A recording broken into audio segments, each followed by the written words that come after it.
Bem-vindos ao Tranquilamente, um espaço que nós vamos conversar de uma maneira leve e profunda sobre comportamento, emoções e bem-estar.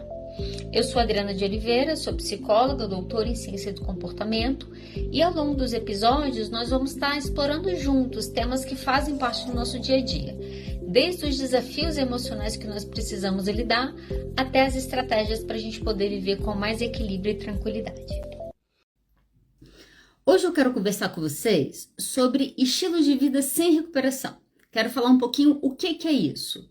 Que tipo de vida é essa que a gente começa a viver, que a gente começa a ter até como hábito mesmo, e o que essa vida está de fato gerando, né? Então a gente começa a entender um pouco mais do nosso corpo, do nosso funcionamento psíquico, emocional. Antes disso, eu quero começar aqui, eu quero te mostrar como que a gente chegou aqui, porque olha só, aonde que a gente chegou? A gente chegou em pessoas tendo infarto aos 40 anos e morrendo de maneira súbita. A gente chegou numa geração de burnout. A gente chegou numa média populacional alta de pessoas que têm problemas para dormir e que vivenciam insônias graves. Esse é o lugar que nós chegamos. Que lugar é esse? O lugar que 1 a cada 7 adolescentes está doente com algum transtorno mental. Chegamos aqui. Como que chegamos aqui? Quero voltar um pouquinho, tá? Então, olha só. Lá nos gregos, vou voltar um pouquinho lá nos gregos. O que os gregos queriam na época deles? Eles queriam sabedoria, eles queriam serem livres. Eles investiam um tempo na busca da sabedoria.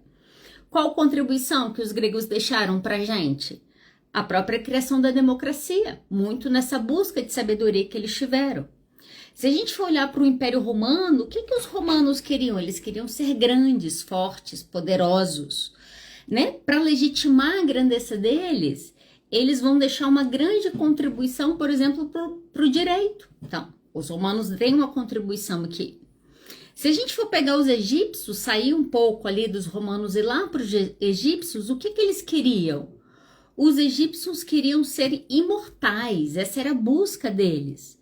Para vocês terem noção, eles gastavam mais tempo na construção das suas tumbas do que nas construções das suas casas, porque depois era mais importante do que aquele momento que eles estavam vivendo. Os egípcios, eles fizeram uma grande contribuição, por exemplo, para a medicina. Muito do conhecimento de medicina que nós temos agora começou lá com eles, né? Busca pela imortalidade. E o que a Idade Média queria, né? Então, vamos pegar diferentes contextos, momentos de contextos culturais diferentes. O que a gente vai ver na Idade Média? As pessoas queriam o quê? Elas queriam ser santas. Elas queriam ir para o céu. O que elas fizeram? Elas mataram, elas queimaram outras pessoas na busca do céu, na busca da santidade. Era isso que eles queriam. O que acontece para a gente chegar nesse momento que a gente está aqui? Há 450 anos atrás, a gente vai ter um momento marcado na história que é o momento do mercantilismo. Se até, sei lá, 1.500 anos atrás, 2.000 anos, 6.000 anos atrás, a importância era descobrir quem nós somos, o que nós seríamos, quem seríamos nós pós-morte, o mercantilismo muda a pergunta. Nesse momento, você não é mais importante aquilo que você é mais importante aquilo que você tem. Então, eu saio de uma preocupação do que eu sou e eu me torno na preocupação do que eu tenho. E para eu ter, eu tenho que fazer. E para eu fazer, tudo vira fazer. Deixa eu te dar um exemplo disso. Se eu tenho fé, então eu tenho que evangelizar. Eu tenho que fazer algo que comprove a minha fé. Se eu tenho amor por alguém, se eu tenho amor pela minha esposa, então eu tenho que fazer amor. Olha só, eu não transo mais com essa pessoa, eu faço amor com ela. A gente transformou tudo em fazer. Por quê? Porque nós precisamos ter. Se a nossa visão de mundo de 450 anos para cá e agora cada vez mais, a nossa base do mundo, que eu olho para o mundo e eu falo, tá, o que eu preciso, como que eu preciso me colocar no mundo? Ah, eu preciso ter. Se eu preciso ter, eu preciso fazer. E aí muitos de nós transformou a base da sua vida na produção. Produção do quê? Produção de riqueza, produção de relacionamentos.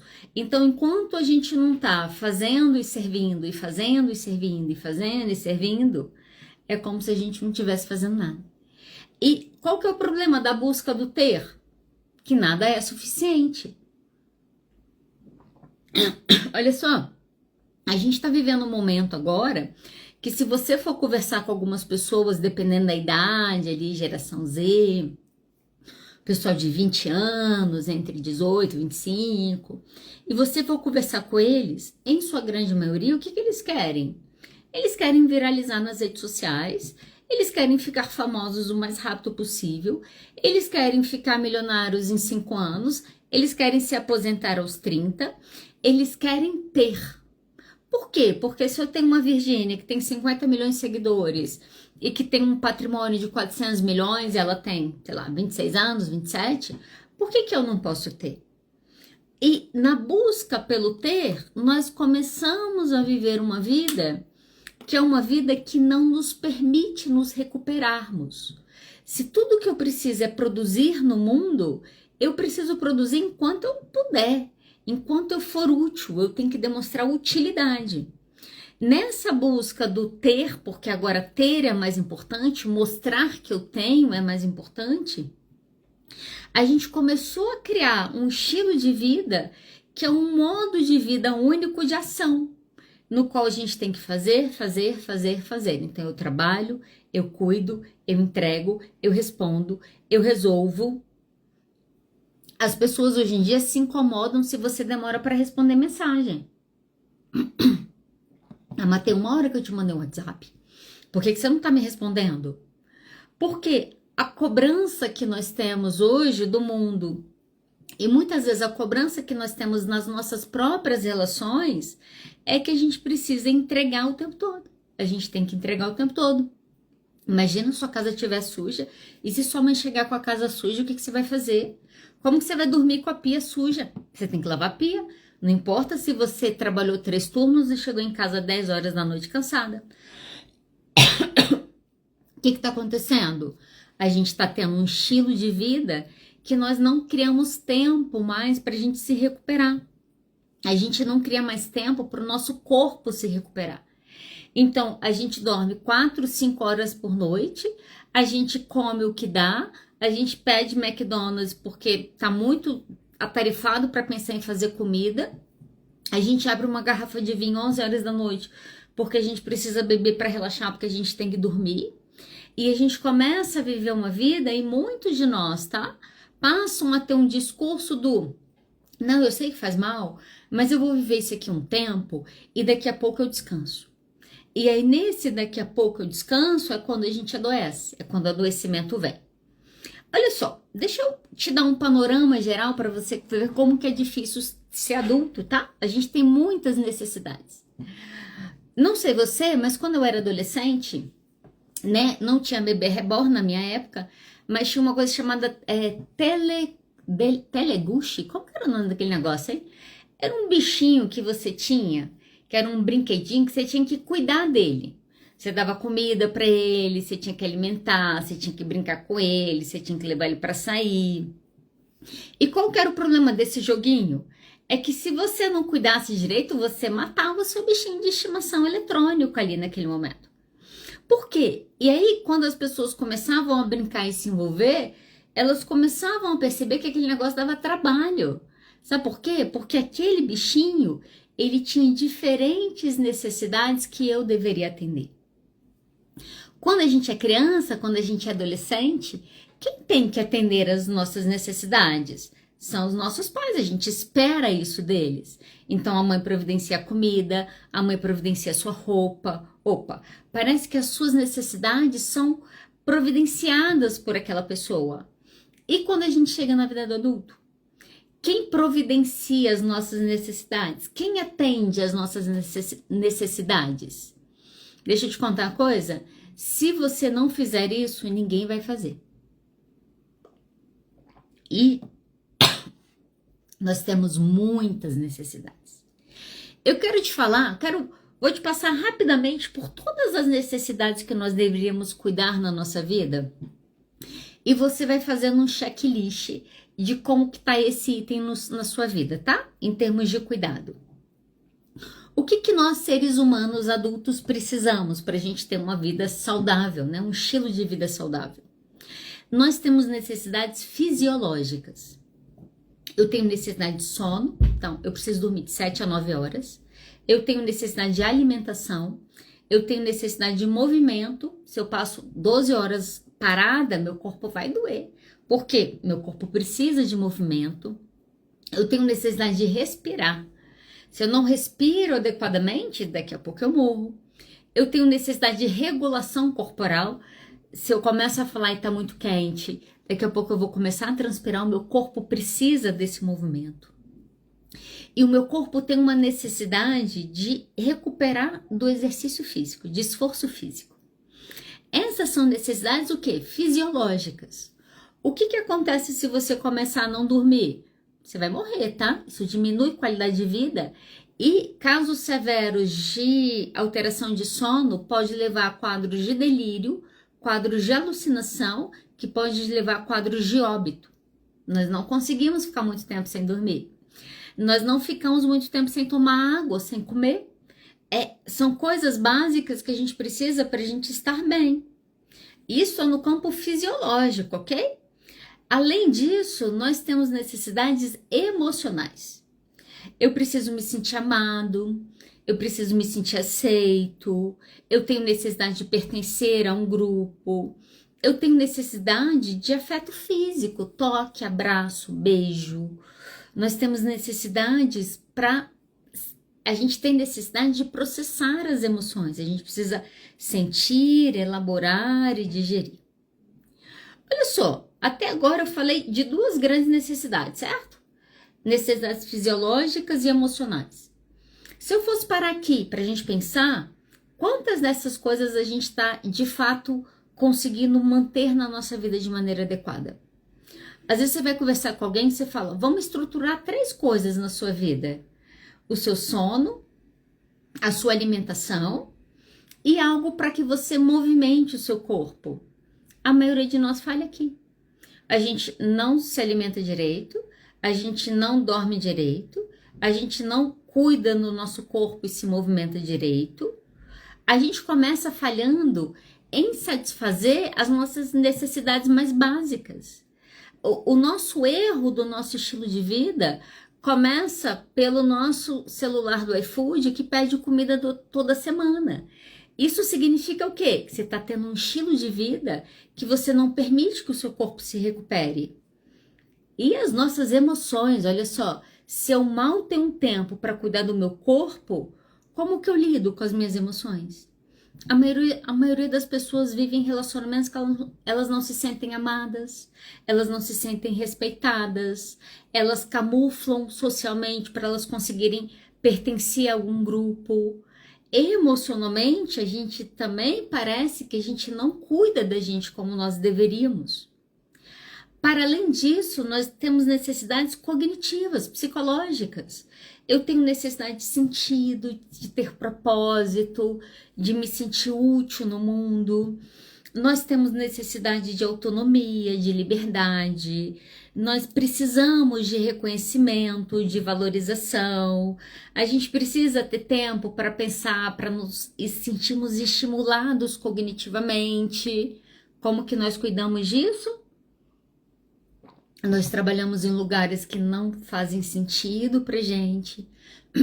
A gente tem relacionamentos que nos prendem, que parece que não combina muito com a pessoa que nós somos. Às vezes, o lugar que a gente quer reconhecimento é o último lugar que vem. A gente não tem tempo para pensar, a gente gasta horas nas redes sociais e no TikTok, enchendo a nossa cabeça de coisa nenhuma. Nós também não estamos satisfazendo bem as nossas necessidades cognitivas. E a última grande necessidade, então, se eu fosse te explicar de uma maneira mais didática, a gente tem 4 campos de necessidades importantes que a gente precisa satisfazer.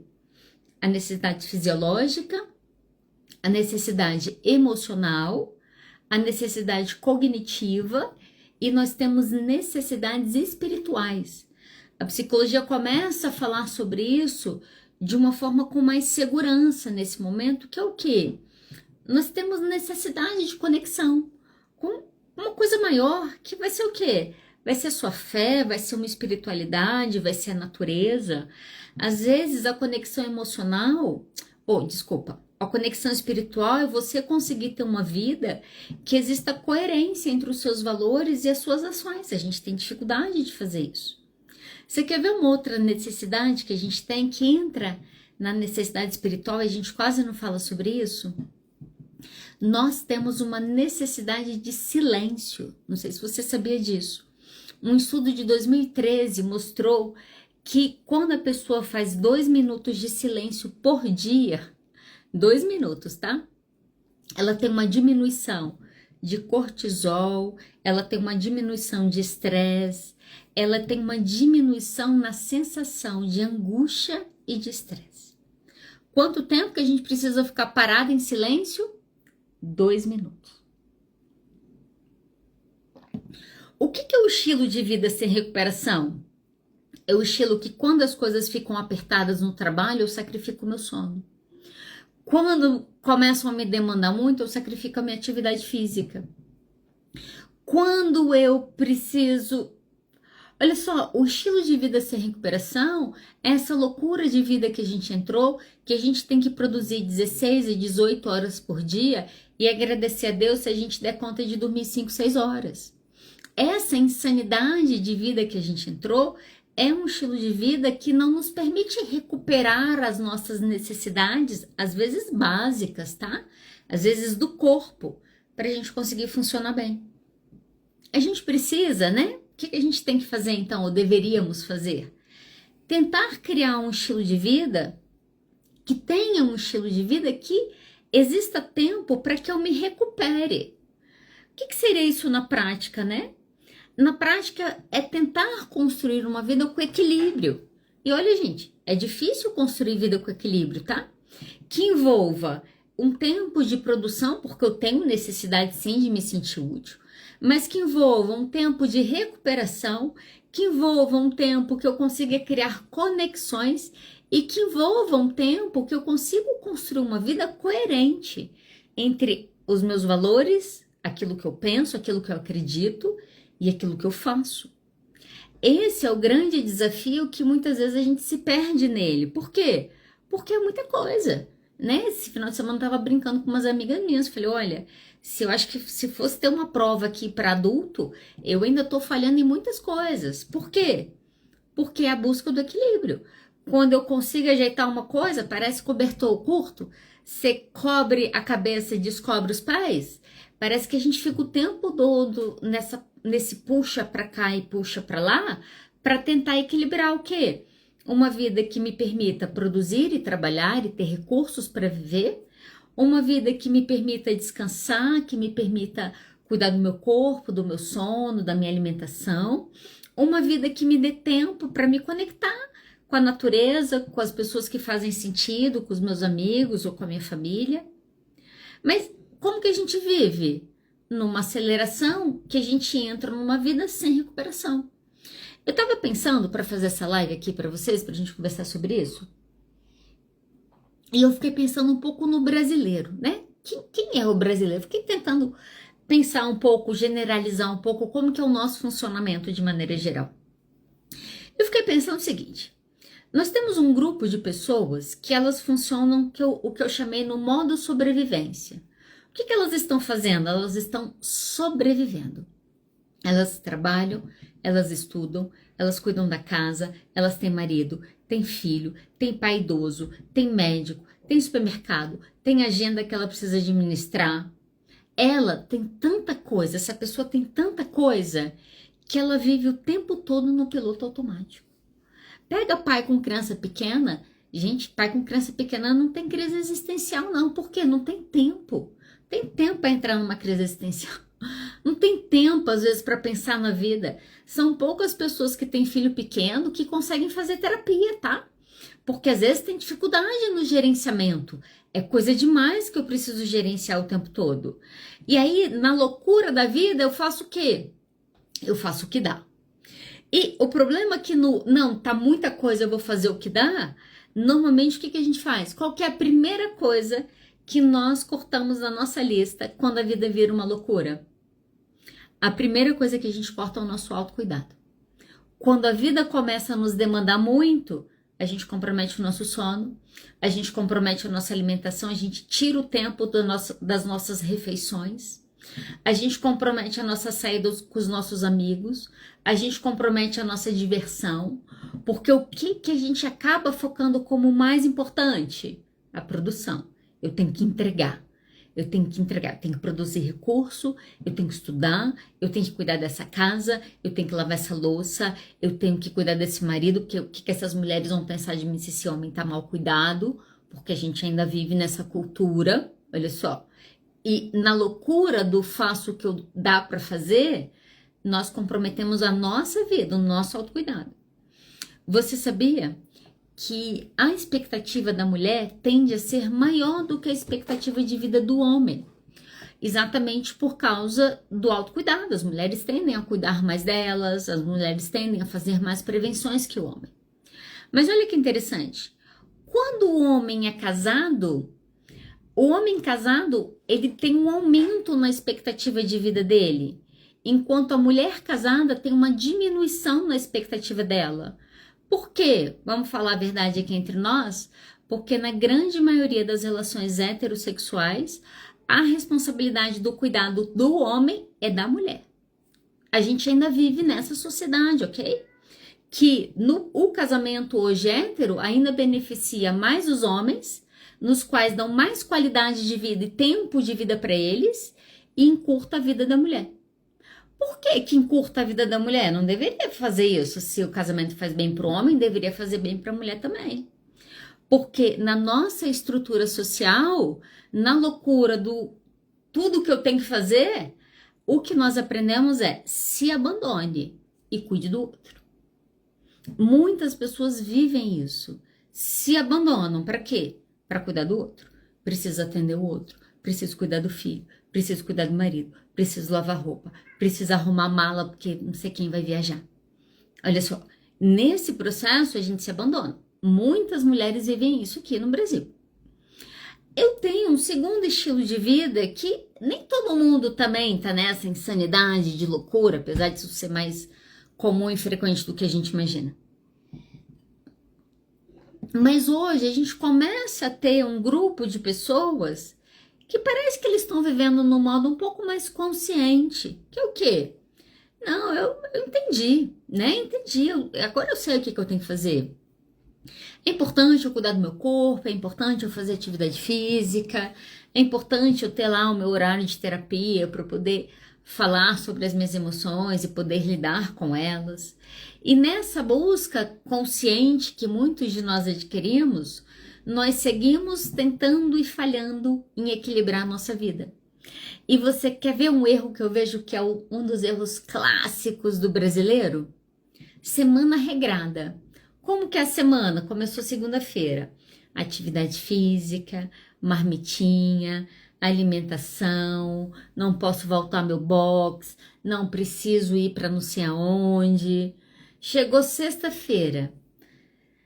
Nossa, tô exausta. Não, preciso descansar. O que acontece no final de semana? Bagaceira. Deus me ajude.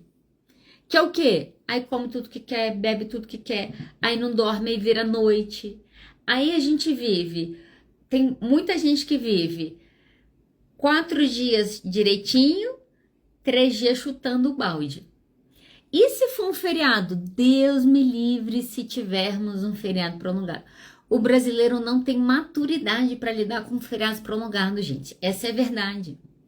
A gente chega no final do ano precisando perder 2 quilos e a gente começa janeiro precisando perder 10. O que aconteceu? Feriado prolongado. O que nós fazemos nesse momento? A gente se abandona. Nós vivemos dieta, começa a dieta, emagrece, para a dieta. Engorda de novo, para. O que é isso? Somos nós, brasileiros conscientes, que entendemos que precisamos cuidar de nós, mas continuamos tentando e continuamos falhando na busca do equilíbrio. Sabe por quê? Porque enquanto a gente ficar nessa bifurcação do a vida na obrigação e a vida do prazer como coisas muito distantes, a gente vive 4 dias rígidos, 3 dias como se não houvesse amanhã. A gente fica nessa. Quando a gente consegue, quando a gente não fica só cada dia vivendo como se não houvesse amanhã. Sabe por quê? Porque não adianta fazer dieta. Sabe por quê? Porque não adianta comprometer o seu sono durante a semana toda e falar, não, no final de semana eu vou dormir até 10 para recuperar. Hoje a gente sabe que sono não se recupera. Essa ideia do dormir mal durante a semana, final de semana eu vou colocar em dia. Não, você não vai colocar em dia o sono que você perdeu. E aí, se a gente quer construir essa vida sem essas 880 ou sem o chuto balde, acabou e dane-se, é isso aí, para eu criar uma vida, eu preciso criar um estilo de vida. Esses dias eu vi uma entrevista com o Rodrigo Faro, acho que ele é apresentador da Record, né, se eu não me engano. E ele todo saradão, gominho na barriga, né, 50 anos, tipo assim, olha só, o cara 50 anos, não. E ele dando uma entrevista que ele não come açúcar, eu acho. E uma das coisas que ele falou na entrevista é, o que eu vivo não é dieta. Ele falou, eu não faço dieta. Eu vivo um estilo de vida. Quando você vive um estilo de vida, não dá para viajar e chutar o balde. Por quê? Porque, como assim? A gente sai do 8 ou do 80. O que eu preciso fazer, né, para sair desses lugares que a gente está muito presente, o brasileiro está muito presente nesse lugar? O que a gente precisa fazer? Deixa eu te dar umas dicas finais para eu caminhar para o final, ok? De como você pode começar a criar um estilo de vida que te permita a recuperação necessária para você ter um estilo de vida mais saudável. A primeira coisa que você precisa fazer, não é muito não, tá? Só algumas. Você precisa aprender a respeitar os seus ciclos. Você precisa aprender a respeitar o seu corpo.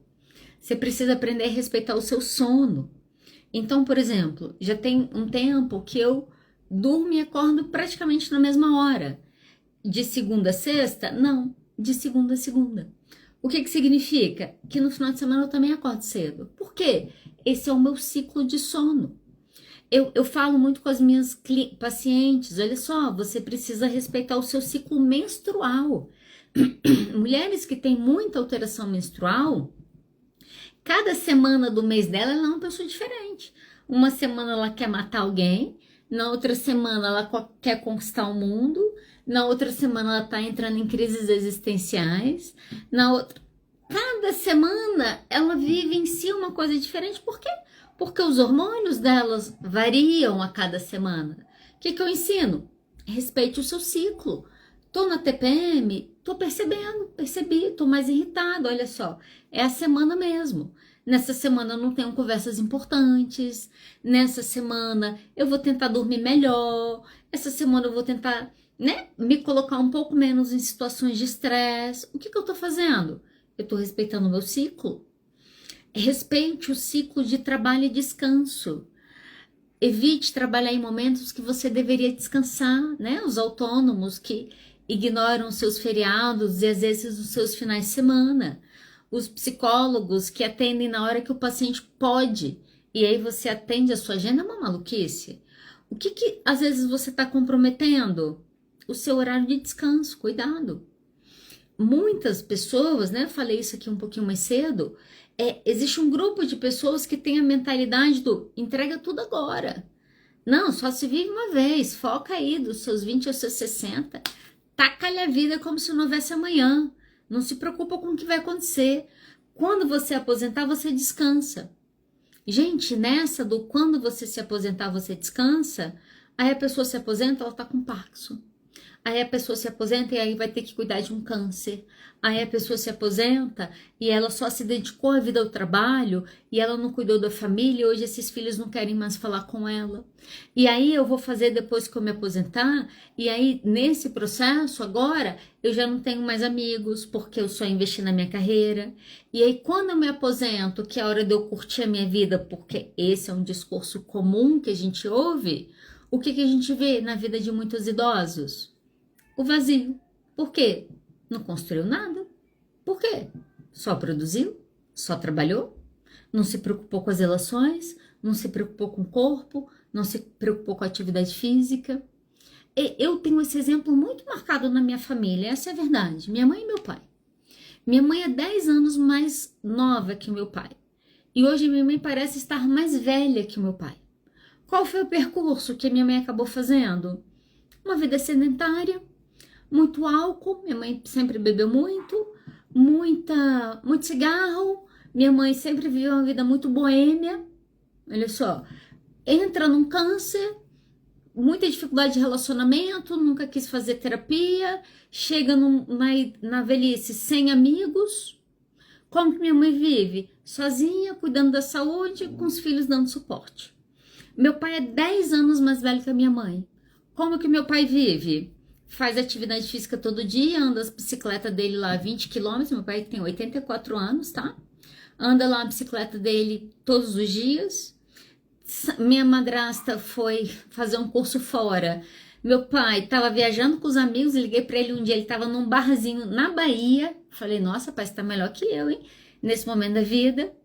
Qual o caminho que foi diferente?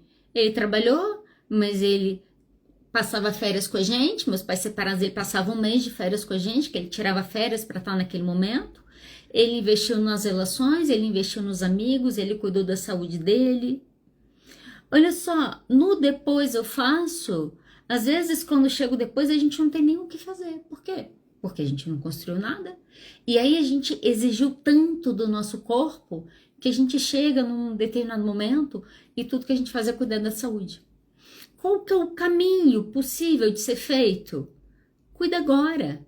Saiba descansar, saiba equilibrar, aprenda a cuidar do seu corpo. Abra um espaço para cuidar das suas emoções. Vai fazer terapia. Vai se permitir um tratamento. Ó, tô com esse problema aqui, vou precisar passar por um tratamento psiquiátrico. Preciso lidar com esse luto. Preciso lidar com esse trauma que eu nunca lidei. Construa conexões verdadeiras. Invista nas suas relações.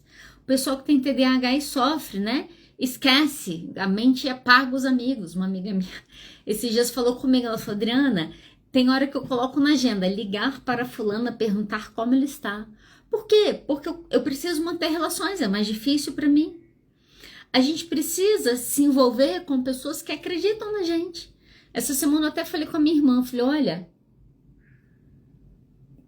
eu não tenho a menor dúvida que uma das coisas que o meu casamento me trouxe, me agregou, foi a autoestima. Gente, a minha esposa, não conta pra ela que eu tô te falando isso não, tá? Mas a minha esposa, ela me acha a pessoa mais incrível do mundo. Tem hora que ela fala as coisas pra gente, será que ela não conhece meus defeitos? Tô enganando ela até hoje, 4 anos depois ainda tá no engano. Sabe por quê? Porque a gente tá tão acostumado a receber críticas que quando a gente tem uma conexão que a pessoa acha a gente incrível e que ela acredita na gente, a gente até assusta. A gente tem pouco disso. A gente precisa ter essas conexões porque são essas conexões que nos permitem viver uma vida com mais autenticidade, podendo ser um pouco mais quem nós somos. A gente precisa cuidar da nossa espiritualidade, né? O nosso país é considerado um país cristão e 98% da população acredita em Deus. O que você faz? Como que você cultiva esse Deus na sua vida? A gente tá tão ligado, tela, TikTok, desgraça, notícia ruim. A gente passa o dia sabendo quem morreu, quem viveu, quem transou com quem não fez, quem traiu, quem fofocou, quem divorciou. A gente tá tão o tempo todo vivendo uma vida tão maluca, uma vida de outras pessoas, que a gente tá ficando deprimido, ansioso, alta taxa de suicídio, alta taxa de burnout, alta taxa de transtorno de insônia. A gente precisa começar a entender que esses números, eles não estão acontecendo à toa. Eles estão acontecendo por quê? Eles estão acontecendo porque nós estamos levando uma vida que nós não permitimos que o nosso corpo e as nossas emoções se recuperem. E aí, para a gente caminhar para o final, o que você precisa fazer de verdade? Não espere condições perfeitas. Essa é a primeira dica que eu vou te dar, tá? Quero mudar algo na minha vida. Eu preciso ganhar mais dinheiro para fazer isso. Não faça isso. Eu preciso começar a terapia, mas estou sem dinheiro. Vou ter dinheiro para começar a terapia. Não faça isso. Comece num serviço público. Comece num CAPS. Comece numa clínica escola. Estou ganhando melhor. Quero um terapeuta talvez com um pouco mais de experiência. Ok, pega um recém-formado. Vai crescendo. Comece por onde você tem. Se permita na sua vida, no seu dia, na sua semana, micro-respiros, momentos que você vai parar para respirar, micros cuidados, né? Um pouquinho todo dia que eu faço, que eu cuido de mim e que eu tô ali preocupada comigo. E principalmente, que aí eu acho que isso aqui você vai ter que fazer, senão você não consegue fazer nada além, você precisa desconstruir, que é uma ideia muito enraizada que nós temos, a ideia do cuidar de si ser egoísmo. Na nossa sociedade, uma pessoa que se prioriza, ela é egoísta. A gente ouve essa reclamação, a geração Z é uma geração egoísta. Por quê? Porque eles decidiram se priorizar. Eles não são egoístas porque eles decidiram se priorizar. Muitos são egoístas porque eles decidiram se priorizar e mandar o mundo inteiro pra puta que pariu. Esse é o problema. Agora, eu me priorizar não é egoísmo. Quando eu estou bem e quando eu cuido bem e quando eu estou bem comigo, eu sou uma pessoa melhor para os outros. Não tem egoísmo nenhum em fazer isso. Só que a gente está tão acostumado a viver uma vida no modo sobrevivência o tempo todo e no modo tá funcionando, tá bem, que a gente não entende de fato o preço que a gente está pagando por isso. Esses dias uma pessoa estava me contando uma história que ela estava na terapia e uma das coisas que ela começou a discutir com a terapeuta dela era uma questão de uma depressão funcional. A terapeuta pontuando as melhoras e tal, a terapeuta queria dar alta para ela. E ela falando então sobre isso, sobre essa alta, não alta e tal. E a paciente virou, essa amiga minha estava me contando isso, virou e falou assim: mas é porque eu sinto que hoje eu tô numa depressão funcional. A terapeuta virou e falou assim: realmente, eu percebo que você está numa depressão funcional. Mas tudo bem, porque você tá funcional. Não tá tudo bem. Olha só, não tá tudo bem eu estar funcional e tá doente. Não tá tudo bem eu ter uma depressão funcional que eu continuo atendendo às expectativas sociais, enquanto isso eu tô morrendo rapidamente, não é nem mais lentamente. Não tá tudo bem. E entender isso é entender que já que não tá tudo bem, eu preciso cuidar de mim, eu preciso cuidar da minha vida. Esses dias atrás eu saí com umas amigas minhas, faculdade, a gente colocando lá a conversa em dia e falando e tal, batendo papo. E eu contando para elas um pouco do que foi a experiência de entrar de maneira precoce na menopausa. E eu dando dicas, falei, olha, eu quero falar coisas que não me disseram. E aí a gente conversou, eu contei uma série de coisas. E aí uma amiga minha virou e falou assim, tá, mas aí quando você entrou com hormônio, tudo resolveu. Eu ri, eu falei, queria que fosse assim. Eu falei, não. As coisas resolveram quando, para além do hormônio, eu mudei a minha rotina de sono, eu mudei a minha rotina de alimentação, eu mudei a minha atividade física, eu precisei colocar limites. Aí eu brinquei, basicamente hoje eu tô com uma estrutura de vida de uma criança de 2 anos de idade. Aí todo mundo começou a rir, uma amiga minha virou e falou assim, ei, para com isso, a minha vida é assim, eu não tenho 2 anos de idade não. A gente acha estranho, a gente acha quase infantil você ter uma vida que você recusa um convite porque você tem que dormir, porque você tem horário para dormir. As pessoas não aceitam você recusar determinados compromissos porque aquilo vai alterar lá uma alimentação sua e nesse momento você não pode, porque você precisa cuidar daquilo de maneira mais cuidadosa. Olha só, quando a gente está vivendo e a gente se respeita e a gente cuida da gente, não tem egoísmo nisso, entende? Só que o problema, e aí eu vou ser bastante sincero para caminhar para o final com você, é que é muito difícil viver uma vida com recuperação. Primeiro, porque é muito difícil colocar limite. Segundo, que é muito difícil falar para as pessoas de fato quais são as nossas necessidades. E, de verdade, é muito difícil fazer tudo isso porque é muito difícil viver com autenticidade. É muito difícil a gente se colocar no mundo com poucas camuflagens, mostrando quem nós realmente somos, e é mais fácil a gente criar um estilo de vida que nos adoece, porque nós não conseguimos falar para o nosso parceiro que o sexo não é bom, porque nós não conseguimos falar para nossa mãe que a gente não consegue ir lá todo domingo, porque a gente não consegue falar para o chefe que eu não vou trabalhar mais porque eu preciso dormir, porque eu não consigo recusar o convite, porque afinal o que aquela pessoa vai pensar de mim? E nesse processo a gente fica interpretando o papel que satisfaz as necessidades de todos, menos as nossas. Então, para eu terminar essa live, eu quero te desejar uma coisa, tá? Duas coisas, vai. Eu quero te desejar coragem, ok? Para você viver uma vida com recuperação, você precisa ter coragem para se colocar de maneira autêntica no mundo, de maneira que você consiga verbalizar e atender às suas necessidades. Você vai precisar de coragem para isso. E a segunda coisa que você precisa, você vai precisar de autoestima. Esses dias eu ando brincando com umas amigas minhas, eu falei esses dias para uma amiga minha, eu falei, olha, eu te desejo uma coisa. Ela falou o quê? Eu falei, eu te desejo a autoestima dos homens branco héteros que têm pênis grande. Elas começaram a rir, eu falei, é essa autoestima que eu te desejo. Se você tiver coragem e autoestima, pode acreditar em mim, você consegue sim construir uma vida que faça sentido para você.